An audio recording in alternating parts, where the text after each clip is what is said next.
Umabot na sa mahigit 30 kaso ang naisampal laban sa ilang barangay at SK officials sa Davao City. Karamihan sa mga kasong yan may kaugnayan umano sa hindi tamang paggamit ng pondo. Yan ang ulat ni Regine Lanuza ng PTV Davao.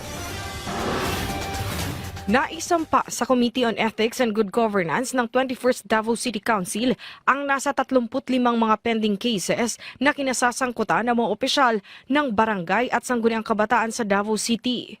Ayon kay Councilor Arnulfo Ricardo Cabling, chairperson ng nasabing komite, 10 kaso na ang na-terminate matapos hindi na magpakita ang mga nagreklamo.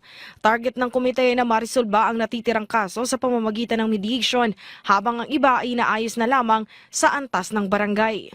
The item elevated to the committee or endorsed to the committee cannot be finished in 1 or 2 hearings because, we follow also the rules similar to the rules of court where complainant presents evidence and respondent also presents evidence before ruling could be made. Sa kabuuang bilang, 5 sa mga kaso ay kinasasangkutan ng mga SK officials. Karamihan sa mga reklamo ay may kaugnayan sa umano'y hindi tamang paggamit ng pondo ng barangay at SK official na sangkot sa pagkuha ng pera kahit hindi pa nakapagsusumite ng liquidation matapos mag-resign. Ipaaabot ang mga kasong ito sa Department of the Interior and Local Government o DILG. Kung kailangan nyo talaga ng reimbursement, it's up to COA.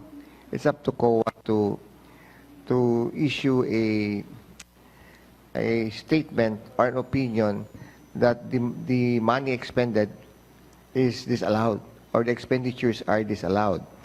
But with respect to administrative aspect, behavior of the sangguniang chairman, we can actually impose disqualification from holding any other public office in the future. Iminungkahi rin ng komite na isabay sa pag-aproba ng barangay budget ang budget ng SK. Aniya, mahalagang mabantayan ito ng konseho bilang bahagi ng good governance at maayos na pamamahala ng pondo ng mga SK officials. Target ng komite na marisolba ang lahat ng mga pending cases sa pinakamadaling panahon. Mula sa PTV Davao, Regine Lanuza para sa Pambansang TV sa Bagong Pilipinas.